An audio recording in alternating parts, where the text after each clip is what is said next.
MTA International, reaching the corners of the earth.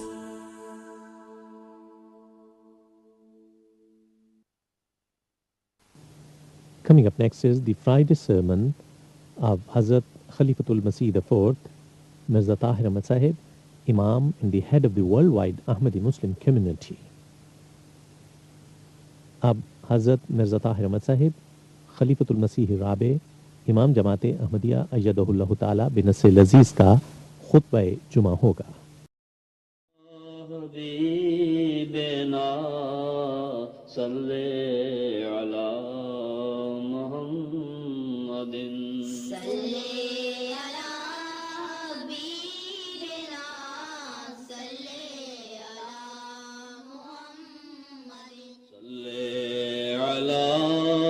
رسولنا صلی علی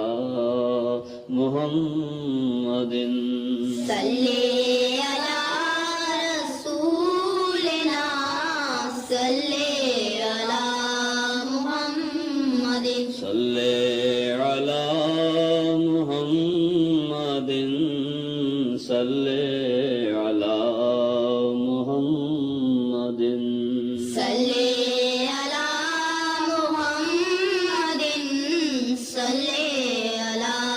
محمد صلی علی محمد صلی.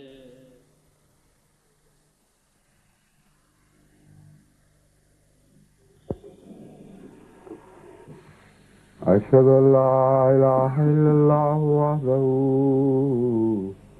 لا شريك له وأشهد أن محمدا عبده ورسوله. أما بعد فأعوذ بالله من الشيطان الرجيم. بسم الله الرحمن الرحيم. الحمد لله رب العالمين الرحمن الرحيم مالك يوم الدين. إياك نعبد وإياك نستعين. اهدنا الصراط المستقيم صراط الذين أنعمت عليهم غير المغضوب عليهم ولا الضالين.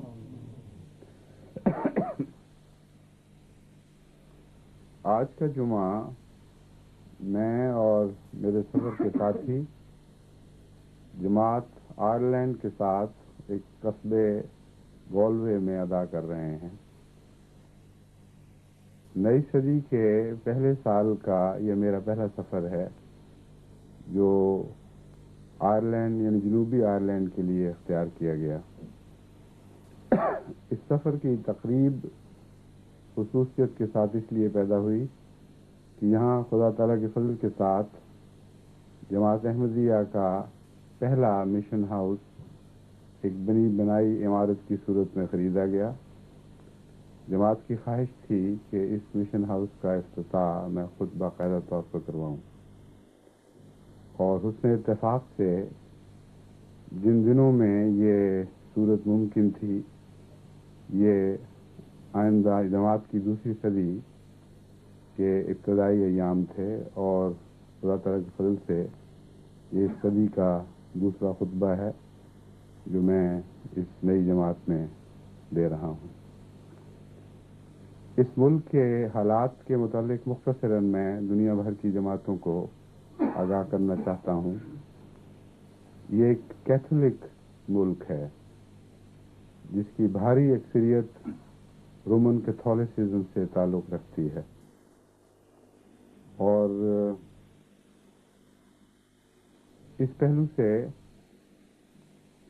یہ عیسائیت میں بہت زیادہ سنجیدہ ہیں، اگرچہ دنیا میں ہر جگہ کیتھولسزم میں مذہب کے ساتھ وہ گہری عقیدت اور دلچسپی باقی نہیں رہی، لیکن وہ دنیا کے بعض علاقے جہاں مذہب کے ساتھ بہت گہری عقیدت اور وابستگی ہے اور انسانی معاملات میں مذہب کو ایک فوقیت حاصل ہے، آئرلینڈ انہی علاقوں میں سے ایک علاقہ ہے۔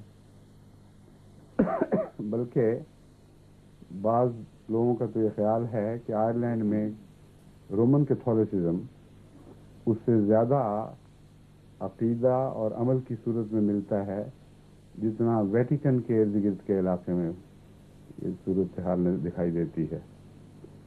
اور اس پہلو سے یہ ملک غیر معمولی طور پر مذہبی رجحان رکھتا ہے۔ عموماً دنیا میں یہ خیال پایا جاتا ہے کہ کیتھولک لوگ اسلام سے زیادہ متنفر ہیں اور عیسائیت میں بہت زیادہ پختہ ہونے کی وجہ سے ان میں اسلام کے نفوذ کے کم امکانات ہیں۔ یہ خیال میری رائے میں درست نہیں، کیونکہ مثلاً ہالینڈ میں جتنے بھی احمدی ہالینڈ کے ہوئے ہیں وہ سارے کے سارے پہلے کیتھولکس تھے۔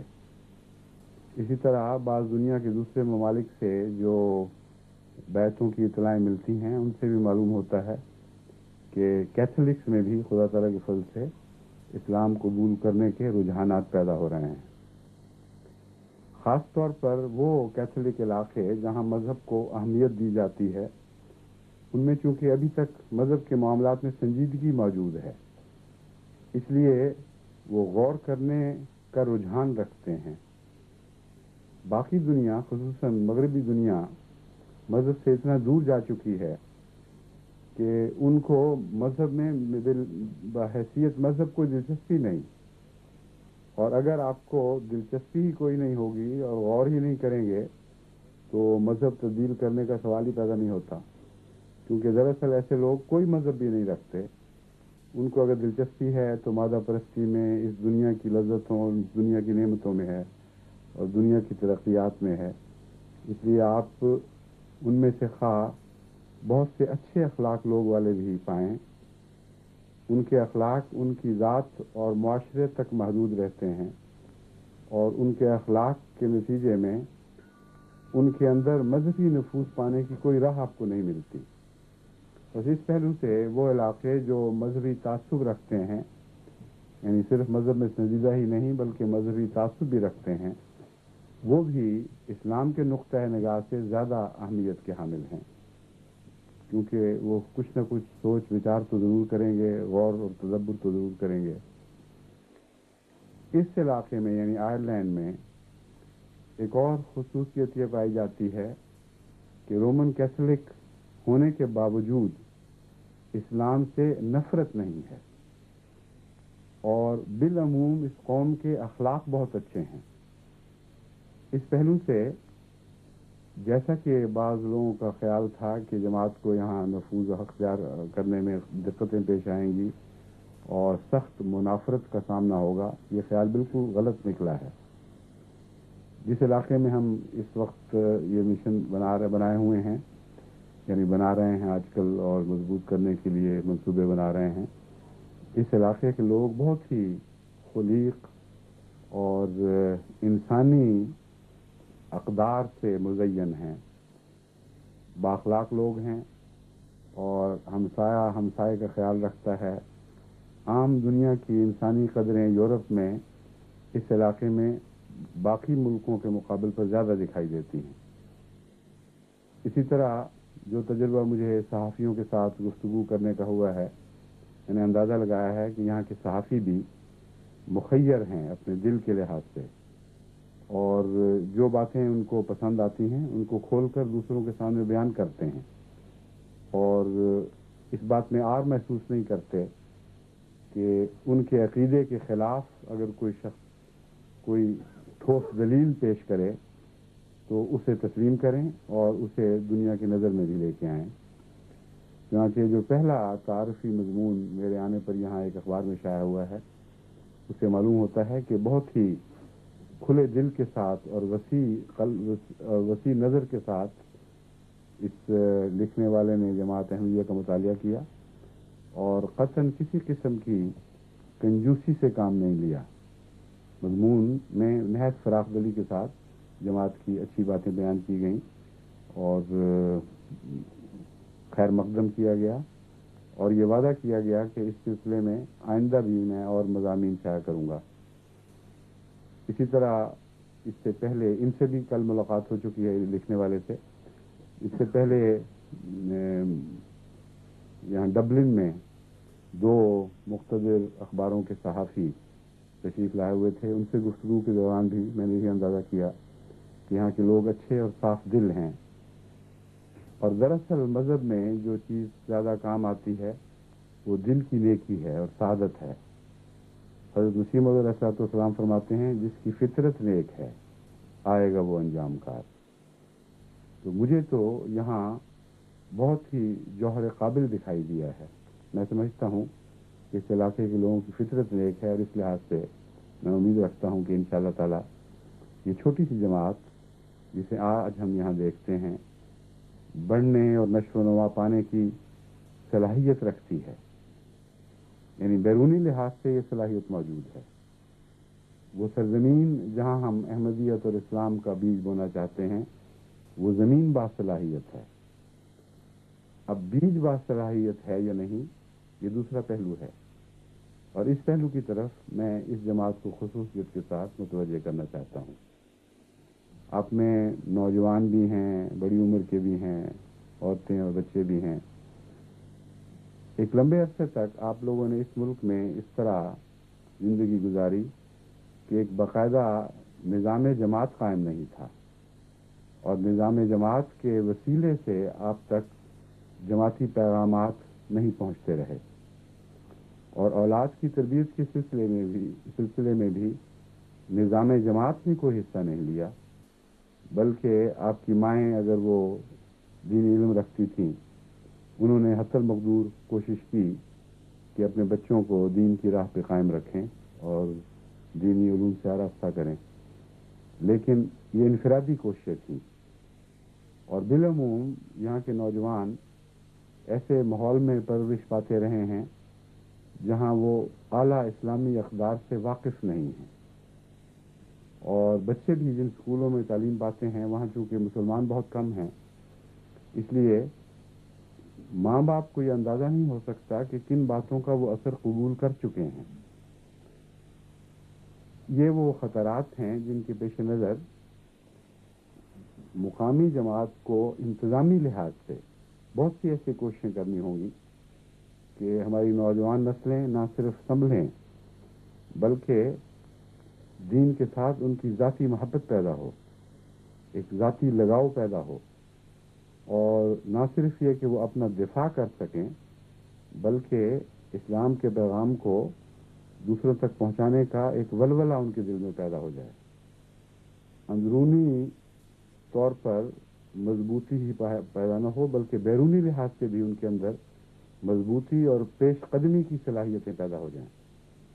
یہ اگر ہم کرنے میں کامیاب ہو جائیں تو جیسا کہ میں نے تمہیدی بیان میں بتایا ہے یہاں کی سرزمین میرے نزدیک سہل سرزمین ہے اور اللہ تعالیٰ کے فضل سے یہ صلاحیت رکھتی ہے کہ جو اچھا بیج اس زمین میں بویا جائے وہ نشو و نما پائے.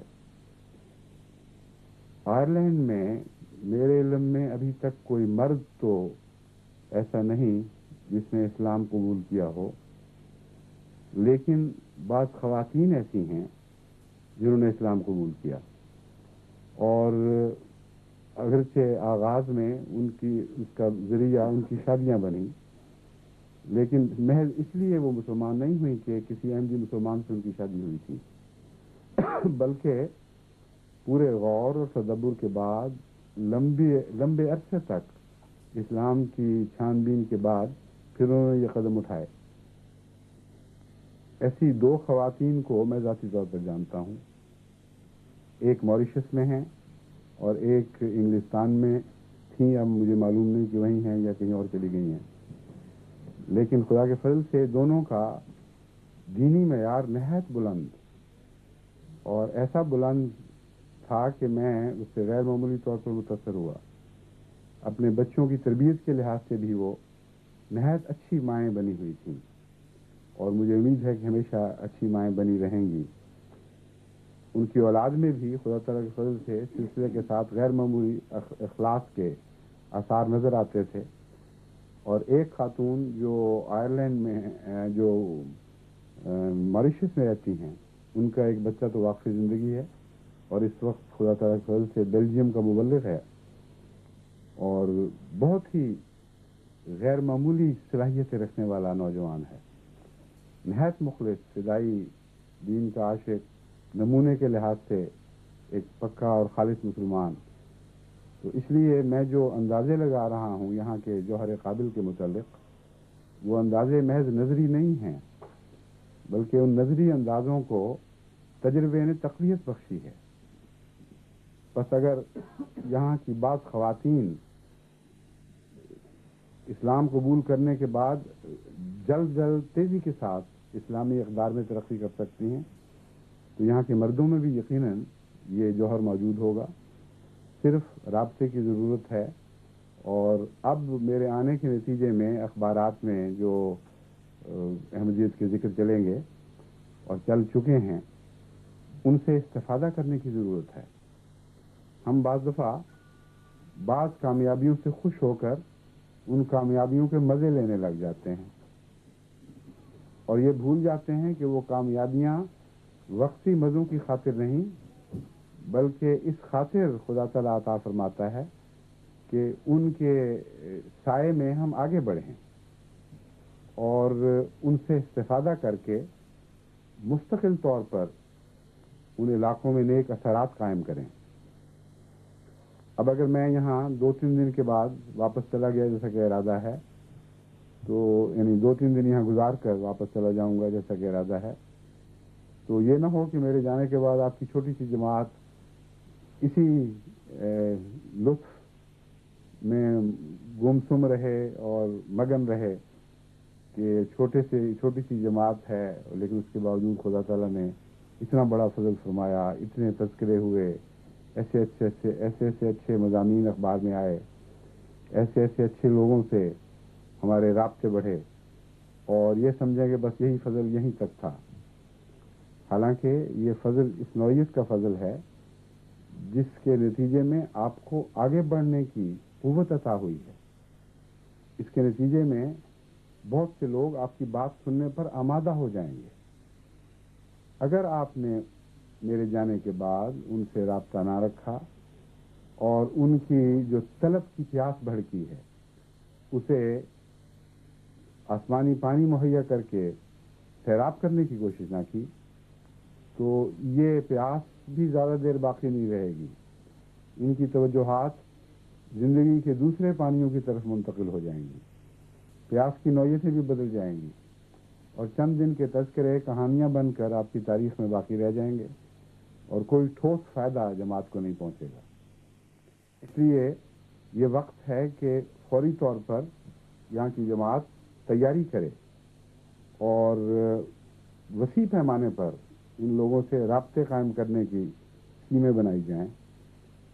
اس سلسلے میں سب سے پہلی بات تو یہ ہے کہ ساری دنیا میں ہم غیر اسلامی دنیا سے رابطہ پیدا کرنے کی جو اسکیمیں بنا چکے ہیں، جو ارادے باندھ چکے ہیں، جو تیاریاں مکمل کر چکے ہیں، ان سے یہاں بھی فائدہ اٹھانا چاہیے. انگلستان میں وسیع پیمانے پر ایسا لٹریچر شائع ہو چکا ہے جس کو تمام انگلستان کے مختلف حصوں میں نئے لوگوں تک پہنچایا جائے گا تاکہ احمدیت میں اور اسلام میں دلچسپی کی نئی راہیں کھلیں. اس لٹریچر سے بہت حد تک یہاں بھی استفادہ کیا جا سکتا ہے. جہاں تک میرا علم ہے آئرش زبان اتنے وسیع پیمانے پر یہاں نہیں بولی جاتی جتنا انگریزی زبان بولی جاتی ہے. اگرچہ تلفظ میں فرق ہے لیکن بنیادی طور پر زبان وہی ہے اور تحریری زبان کے لحاظ سے قطعاً کوئی فرق نہیں. اسی طرح یہ علاقہ جہاں ہم نے مشن قائم کیا ہے، اگرچہ یہ آئرش زبان بولنے والا علاقہ کہلاتا ہے، لیکن یہاں بھی ہر فرد کو، ہر بڑے چھوٹے کو انگریزی پر پورا عبور حاصل ہے، صرف تلفظ میں فرق ہونے کی وجہ سے بعض دفعہ سمجھنے میں دقت پیدا ہوتی ہے۔ تو ان لوگوں تک انگریزی لٹریچر پہنچانا یہ کوئی ایسا کام نہیں جس کے لیے آپ کو تیاری کرنی پڑے، یعنی لٹریچر شائع کرنے کی تیاری کرنی پڑے۔ لٹریچر کثرت سے موجود ہے، خصوصیت کے ساتھ 100 سالہ جوبلی کے پروگرام کے تابع قرآن کریم کے سیدھا اقتباسات انگریزی ترجمے کے ساتھ کثرت سے شائع کیے جا رہے ہیں۔ احادیث نبویہ کے سیدھا اقتباسات کثرت کے ساتھ جس طرح دوسری زبانوں میں شائع کیے جا رہے ہیں، انگریزی زبان میں بھی شائع کیے جا رہے ہیں۔ حضرت اقدس مسیح موعود علیہ السلام کے اقتباسات اسی طرح انگریزی زبان میں بکثرت شائع کیے جا رہے ہیں۔ ابھی 2-3 دن کی بات ہے، ایک دوست نے مجھے خط میں یہ مطلع کیا کہ حضرت مسیح موعود علیہ السلام کے اقتباسات میں پڑھ کر اپنے بعض دوسرے دوستوں کو سنا رہا تھا جو انگریزی دان تھے، تو ایک شخص تو وجد میں جھومنے لگ گیا۔ اس نے کہا ایسا پاکیزہ، ایسا اعلیٰ، ایسا سچائی پر مبنی، سچائی میں گندا ہوا کلام ہے کہ سیدھا میرے دل میں اترتا چلا جا رہا ہے، اور وہ کلام سوائے قرآن اور حدیث کے کسی اور چیز پر مبنی نہیں۔ حضرت مسیح موعود علیہ السلام کے کلام کی خوبی یہ ہے کہ کلیتاً قرآن اور حدیث کے مضمون پر مشتمل ہوتا ہے، اور اس کی وہ تفاصیل دنیا کے سامنے پیش کرتا ہے جس کی اس زمانے کو ضرورت ہے۔ بس وہ سب تیاریاں مکمل ہیں جن کی آپ کو ضرورت ہے۔ ایسا لٹریچر بھی موجود ہے جو غیر معمولی طور پر وسعت کے ساتھ نئے زمانوں کے مسائل کو حل کرنے والا ہے۔ بڑی بڑی علمی کتابیں انگریزی زبان میں موجود ہیں، تفاسیر موجود ہیں۔ اس لیے کام تو بہت کرنے والے ہیں، اور کام کرنے کے لیے اوزار بھی مہیا ہیں، ہتھیار بھی دستیاب ہیں۔ صرف اب آپ لوگوں کو اپنی ہمت جوان کرنے کی ضرورت ہے، عزم بلند کرنے کی ضرورت ہے، نیک ارادے باندھنے کی ضرورت ہے، اور یہ ضرورت دعاؤں کی مدد کے ساتھ خدا تعالیٰ کے فضل سے بہت عمدگی سے پوری ہو سکتی ہے۔ ایک چسکے کی بات ہے تبلیغ کے معاملے میں، تو آغاز ہے جو جس میں انسان بہت دفعہ تردد محسوس کرتا ہے، لیکن ایک دفعہ جب آغاز ہو جائے تو پھر تو ایسا چسکا پڑ جاتا ہے کہ تبلیغ کرنے والا پھر اس سے باز نہیں رہ سکتا۔ ابھی 3 دن ہوئے ہیں، ایک احمدی خاتون انگلستان کی رہنے والی ہیں جو وہاں لندن ملاقات کے لیے اپنے خاوند اور بچوں کے ساتھ تشریف لائی تھی، تو اوپر میری اہلیہ سے ملنے بھی گئیں۔ ان سے باتوں میں انہوں نے پوچھا آپ کس طرح وقت گزارتی ہیں، کیا کرتی رہتی ہیں؟ تو انہوں نے کہا کہ پہلے جب تبلیغ نہیں کیا کرتی تھی اس وقت تو یہ سوال ہو سکتا تھا، اور واقعی یہ مسئلہ بھی تھا کہ یہ کیسے وقت گزارا جائے، لیکن جب سے یہ تبلیغ کی تحریک چلی ہے اور دعوت اللہ کے پروگرام چلے ہیں، اس وقت سے تو مجھے ایسا مشغلہ مل گیا ہے کہ نہ مجھے بعض دفعہ خاوند کی ہوش رہتی ہے، نہ بچوں کی ہوش رہتی ہے۔ اتنا مزہ ہے اس کام میں، انہوں نے بتایا کہ مجھے تو لت لگ گئی ہے تبلیغ کی، اور اللہ کے فضل سے اس کے نیک نتائج بھی ظاہر ہو رہے ہیں۔ بہت سے لوگ جن کو اسلام کے متعلق کچھ بھی علم نہیں تھا اب گہری دلچسپی لینے لگ گئے ہیں۔ تو آغاز کی بات ہے، آغاز آپ کر دیں اور انجام خدا تعالیٰ کے سپرد کریں۔ اور واقعہ یہ ہے کہ جو لوگ خدا کی راہ میں ایک نیک قدم اٹھاتے ہیں، اللہ تعالیٰ انہیں 10 قدم اٹھانے کی توفیق بخشتا ہے۔ جو چل کر آگے بڑھتے ہیں ان کو دوڑنے کی توفیق عطا فرماتا ہے۔ جو دوڑ کر جاتے ہیں ان کی رفتاروں میں نئی تیزیاں عطا کرتا ہے۔ زمین پر چلنے والوں کو آسمانی پروازوں کی قوت بخشتا ہے۔ تو نیکی کے کام میں آگے بڑھنا خدا ہی کے سپرد ہوا کرتا ہے، لیکن پہلا قدم اٹھانا اور نیک ارادے کے ساتھ آگے قدم بڑھانا یہ انسان کا فرض ہے۔ تو آپ کی جماعت ہر چند کے بہت چھوٹی ہے۔ ایک صحافی نے مجھ سے سوال کیا کہ یہاں آپ کی جماعت کی کتنی تعداد ہے، تو میں نے اس کو بتایا کہ اس سے زیادہ ہیں جتنے حضرت مسیح دنیا سے اپنے علاقے سے الگ ہونے سے پہلے اپنے پیچھے چھوڑ گئے تھے. یعنی وہ 12 تھے جن میں سے 2 مرتد ہو گئے، وقتی طور پر ہی صحیح لیکن مرتد بھی ہوئے تھے، اور 10 مخلصین باقی رہ گئے تھے. میں نے کہا یہاں اس وقت جماعت کی تعداد آغاز کے وقت 16 ہے، تو وہ جو تاثر پیدا ہونا تھا 16 کا تھوڑا ہونے کا، وہ تو پیدا نہیں ہوا، لیکن ان کے چہرے پر میں نے ایک بشاشت دیکھی اور انہوں نے اس جواب کو پسند کیا کہ ہاں آپ کے ارادے مضبوط اور بلند نظر آتے ہیں، اور یہ تھوڑی سی تعداد عقلاً یہ صلاحیت رکھ سکتی ہے کہ دنیا میں عظیم انقلاب برپا کرے. بس میں امید رکھتا ہوں کہ یہاں کی جماعت 100 سالہ جبلی کے پروگراموں سے استفادہ کرتے ہوئے اور اس خصوصی سال سے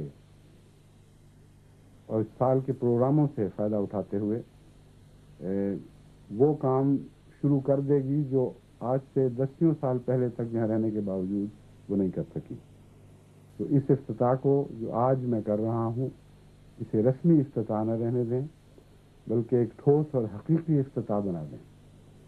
اور ایسا ہو کہ جب میں اور میرے ساتھی دوبارہ یہاں آپ کے پاس حاضر ہوں تو مقامی طور پر ہمیں یہاں مخلصین جماعت ایسے دکھائی دیں جو آئرلینڈ کے حقیقی باشندے ہوں، اور خدا تعالیٰ کے فضل کے ساتھ وہ اپنی قوم میں پھر احمدیت اور اسلام کے پیغامبر بن جائیں.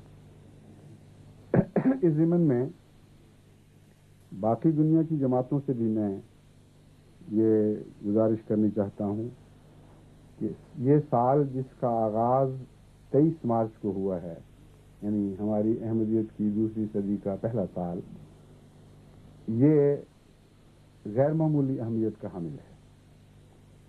23 مارچ کے جشن یا چند دن کے جشن دراصل ایسے جشن نہیں ہیں جن کو منا کر خوش ہو کر پیچھے چھوڑ دیا جائے، بلکہ یہ ایسے جشن ہیں جن کا گہرا اثر آئندہ صدی پر پڑنا ہے اور ان کا سایہ اگلی پوری صدی پر محیط ہو جانا ہے. اور یہ ہیں بھی چند دن کے جشن نہیں بلکہ پورے سال کے جشن ہیں. اس لیے یہ خیال دل سے نکال دیں کہ 23 مارچ اور اس کے ارد گرد قرب کے چند ایام ہی جشن کے ایام تھے. ہمارا سارا کام تو اس سال پر آگے پھیلا پڑا ہے. بے حد کام ہیں جو جماعت کو اس جشن منانے کے سلسلے میں پورے کرنے ہیں. مثلا لٹریچر جس کا میں نے ذکر کیا ہے، خدا تعالیٰ کے فضل سے 118 یا کم و بیش 117 یا 119 اتنی زبانوں میں شائع ہو چکا ہے یا ہو رہا ہے.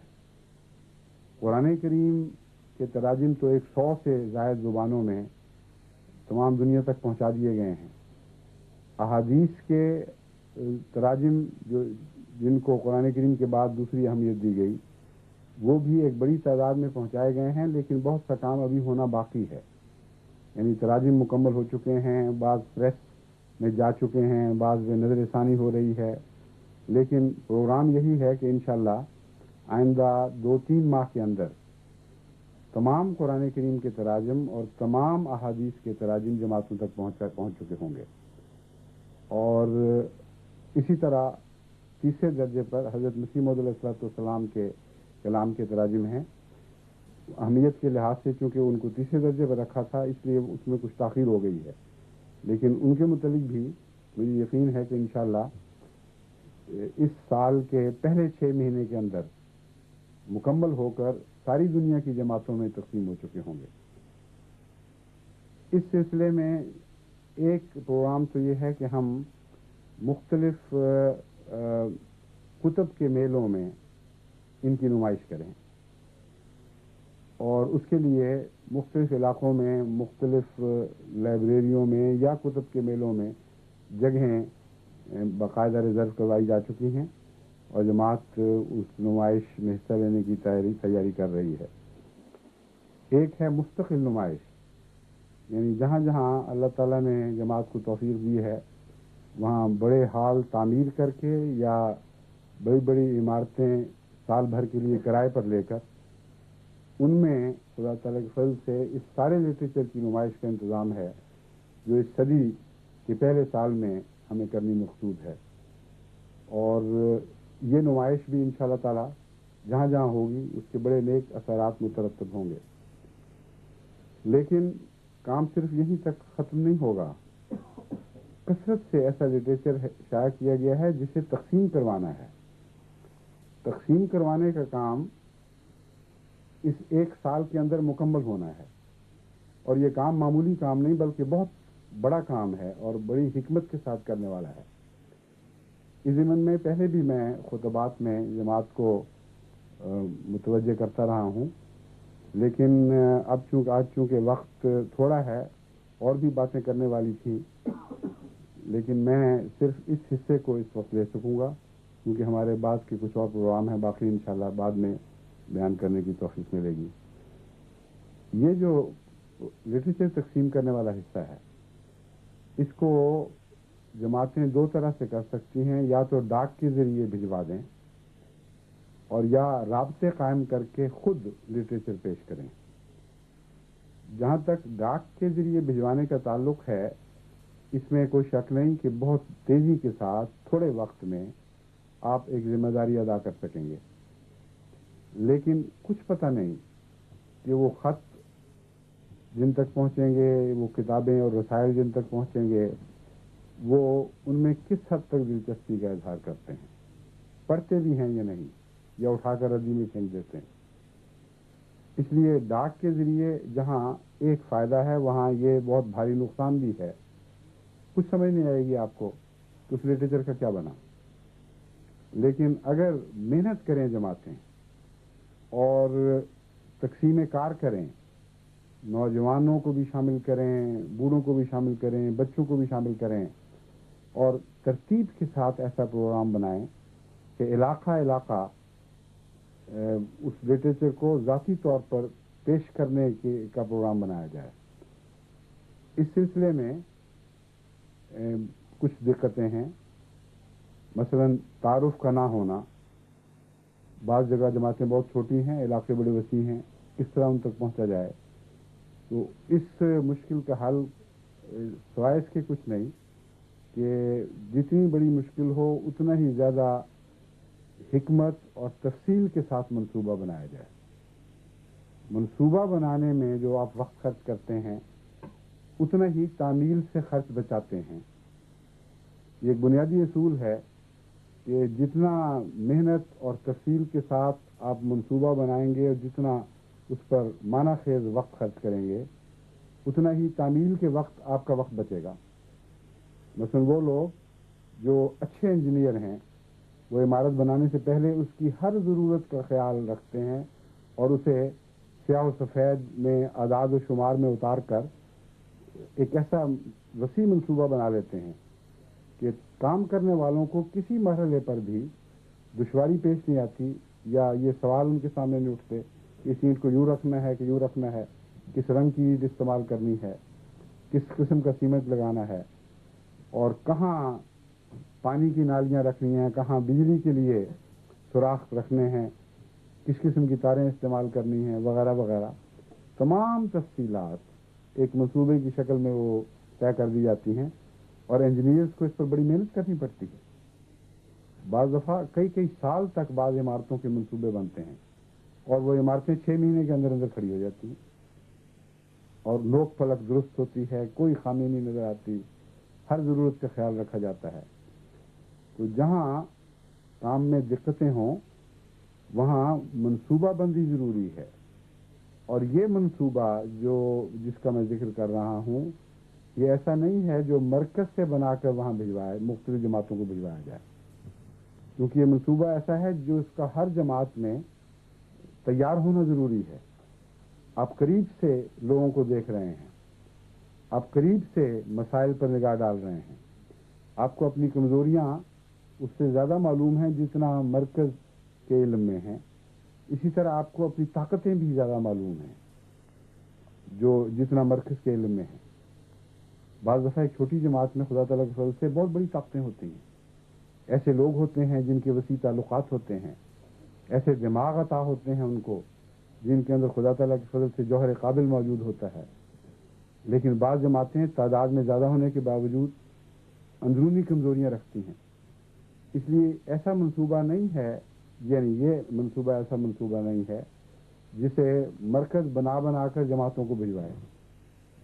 اپنے حالات کے مطابق سوسائٹی کے رد عمل کو ملحوظ رکھتے ہوئے اور وہ ذرائع سوچتے ہوئے جو بہترین رنگ میں کسی سوسائٹی میں قبولیت اختیار کر سکیں گے، آپ اپنے منصوبے کو مقامی طور پر بنائیں.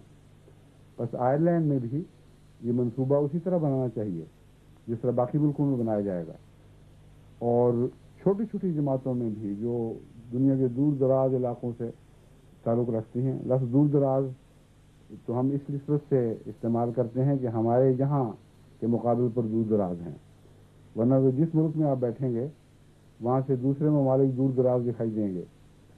تو ان معنوں میں دور دراز سے مراد میری یہ ہے، مثلا فجی میں، پیسیفک کے آئی لینڈ توالو میں، یا سولومن آئی لینڈ میں، یا کریباس میں، یا پاپوا نیو گنی میں، یا جنوبی امریکہ کے بعض ممالک میں، برازیل میں، اسپین میں، ایسے ممالک میں جہاں نسبتاً جماعتیں تھوڑی ہیں، میں ان کا ذکر کر رہا ہوں.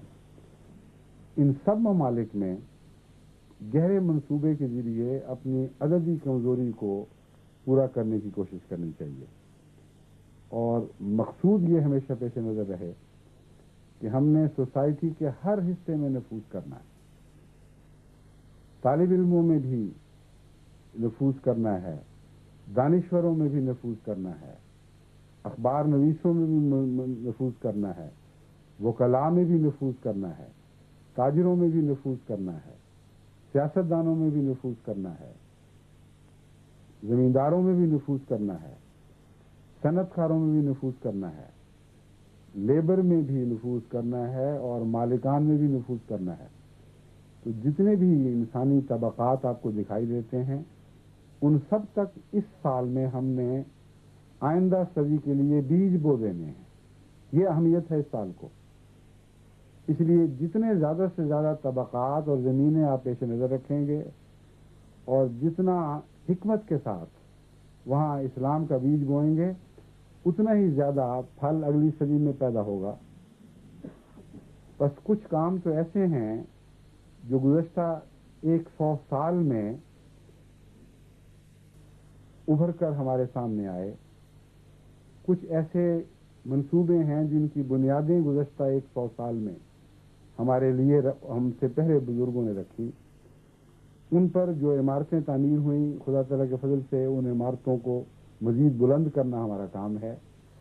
لیکن کچھ ایسے کام بھی ہیں جن کا آغاز ہوا ہے اس صدی کے لیے. کچھ ایسی بنیادیں بھی ہیں جن کو جماعت نے خدا تعالیٰ کے فضل سے نئی جگہوں پر اور نئے منصوبوں کے تحت رکھا ہے. ان پر تمام کی تمام عمارت تعمیر ہونے کا کام ابھی باقی ہے. بس یہ سال بہت ہی اہمیت کا سال ہے. یہاں پرانی بنیادوں پر استوار عمارتوں کو بلند کرنا اور نئی بنیادوں کو مضبوطی کے ساتھ قائم کرنا اور ان پر نئی عمارتیں بنانا اور نئی عمارتوں کا آغاز کرنا ہمارا کام ہے. بس میں امید رکھتا ہوں کہ دنیا بھر کی جماعتیں اس پروگرام کو بڑی لگن اور ذاتی تعلق اور جذبے کے ساتھ ادا کرنے کی کوشش کریں گی. اور جیسا کہ میں نے بیان کیا ہے، ہر ملک کا کام اب یہ رہ گیا ہے کہ اپنے ملک میں وہ تمام سوسائٹی میں نفوذ کرے اور آئندہ صدی کے لیے اسلام میں دلچسپی ایسے دروازے کھول دے جن کے رستے پھر جوق در جوق قوم اسلام میں داخل ہونے شروع ہوں. ایک وقت کی نسبت سے چونکہ اب میرے پاس اب وقت کم ہے، اس لیے آئندہ جو بات کہنی چاہتا تھا وہ انشاءاللہ خدا توفیق دے گا تو اگلے کسی جمعے میں بیان کروں گا. ابھی اس مضمون کے کچھ حصے بات نہیں ہیں. بہرحال میں یہاں آنے پر بہت خوش ہوں. یہاں کی جماعت چھوٹی ہے لیکن آثار بھی دکھائی دیتے ہیں کہ ان میں نفوذ پیدا کرنے کی صلاحیت موجود ہے اور جوہر قابل جماعت کے اندر بھی موجود ہے. بس بلدۃ طیبۃ و رب غفور کا منظر ہمیں یہاں دکھائی دینا چاہیے. لوگ اچھے ہیں، آپ لوگ اچھے ہیں، جن لوگوں تک پیغام پہنچانا ہے وہ نیک فطرت ہیں اور بلدہ طیبہ ہے. خدا تعالیٰ فرماتا ہے کہ جب بلدہ طیبہ ہو، یعنی ایک شہر طیب شہر ہو، اچھے لوگوں پر مشتمل ہو، تو ہمیشہ رب اس شہر پر غفور ہو جایا کرتا ہے۔ ایسے شہر کے لیے غضبناک خدا کا کوئی تصور نہیں ہے۔ ایسے شہر کے لیے تبھی نتیجہ یہ ہے رب غفور، نیک دل لوگوں کے لیے ہمیشہ رب غفور ہی ظاہر ہوا کرتا ہے۔ بس خدا کرے کہ اس علاقے کے لیے رب غفور اپنے جلوے دکھائے، ہماری کمزوریوں سے درگزر فرمائے، اور جن خوبیوں سے اس نے ہمیں نوازا ہے انہیں اور چمکائے، اور اس علاقے میں کثرت کے ساتھ اسلام کے پھیلانے کے سامان پیدا فرما دے۔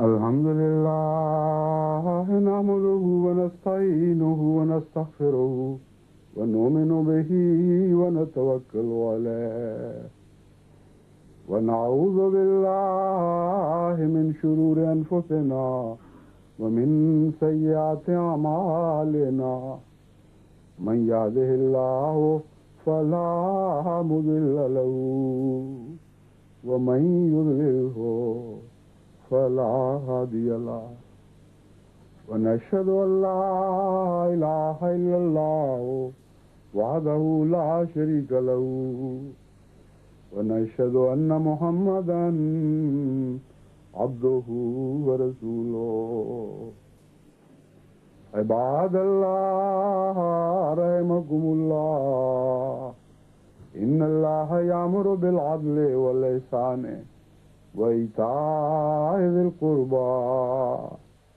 وينهى عن الفحشاء والمنكر والبغي يعظكم لعلكم تذكرون اذكروا الله يذكركم وادعوه يستجب لكم